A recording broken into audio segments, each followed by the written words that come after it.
I chose to focus on gender when looking at online media and recruitment efforts by terrorist groups because they are specifically targeting women. They do this for a variety of reasons. Some of those reasons include knowing that women can give birth to the next generation of fighters. They raise up the young children at home to teach them that the West is the enemy and that they should fight for the cause. Women speak to other women, and so they have a large role in recruiting other women. Women are also used to get a voice out and really show that the caliphate is this amazing, beautiful, romantic place that they should raise their children in. So they are used to romanticize Sharia law. Women can also shame men into joining the cause as well by kind of taunting them and telling them, oh look, there's not enough men to join the cause, so we have to turn to women to fight this fight. We haven't seen anything like our present day, the way ISIS is using women. We haven't seen young women being recruited in such large numbers. And these women are coming from Western countries that have education, they have supportive families. They're not fanatically religious. A lot of them don't speak Arabic. Many of them have no idea what they're getting into, but the idea of fighting for a cause is what is driving these women to go and join groups such as ISIS. Influence at the home is absolutely vital to fighting this terrorist fight. It's the women on the ground that have the key information and knowledge and what's going around in their community, what's being said, who's being recruited, who might be starting the next homegrown attack. Women very much know what is going on in their community, and they are the ones that, again, are raising the children at home. And if we want to put a stop to this endless cycle of violence, then we must tackle the next generation and look toward the future as opposed to the current fighters on the ground right now. ISIS specifically targets young women in the West for a variety of reasons. They know that these women carry European passports, often European passports. They're not going to come across as a threat to the general public or security, so they can evade security checkpoints much easier. And when they use young women, it has the effect on the general public that nobody is safe and that terrorists are living in our backyard, so to speak. We certainly don't seem to be focusing our efforts on how to counter the threat of these young Western women. Women use online methods in order to attract other women to the cause. There have been many tweets and posts by women that have already joined the group and are tweeting from Syria saying, oh, life is so great, you need to come right away, this is what we've always waited for, this is the land of the caliphate where you can raise your children. And it does entice other women. It does have an effect on other women.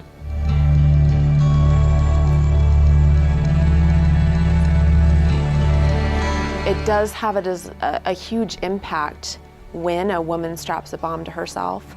When we see in the news that there were 50 people killed at a wedding and the bomber was in fact a woman, this resonates deeply and has a stronger impact on us than if we hear that it's a man. This sort of goes against the notion of women being nurturing and loving and kind and all of that, and so it has a larger impact when we see that young women are acting as suicide bombers. Women within these terrorist groups don't hold a lot of status. We see them used behind the scenes, raising children, having children, marrying fighters, trying to gain sympathy for the cause and recruiting other women. And then we see them as suicide bombers because their lives are sort of expendable to these groups. We don't see them out on the front lines and holding high ranks within the group. My research shows that women's roles are indeed evolving. The role that social media and online methods are playing, giving women a voice to other women, is absolutely a new role that we have seen.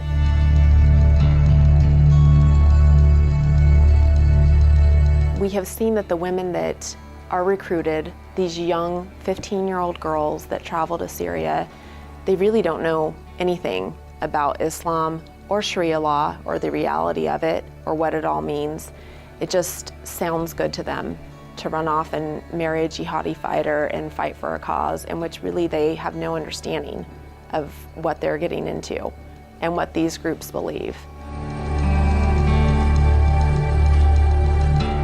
So what I discovered throughout my research that certainly surprised me was the way in which women are evolving their role within these terrorist groups. The way in which women are used today is certainly different than what we've seen in the past, specifically using these online methods, and also recruiting other women in such large numbers. So the question is, how is their role going to evolve next? What are we going to see next? How are these women going to be used? My prediction is that the role of women will evolve. I think that they will take a larger role in recruiting even more women and more young people. I don't think that we're going to see a larger number of women actually fighting on the front lines in these groups. I think that they'll be used to have babies, and I think that as long as these groups exist, we will still see oppression of women within the groups. But I think that their role online will continue to grow.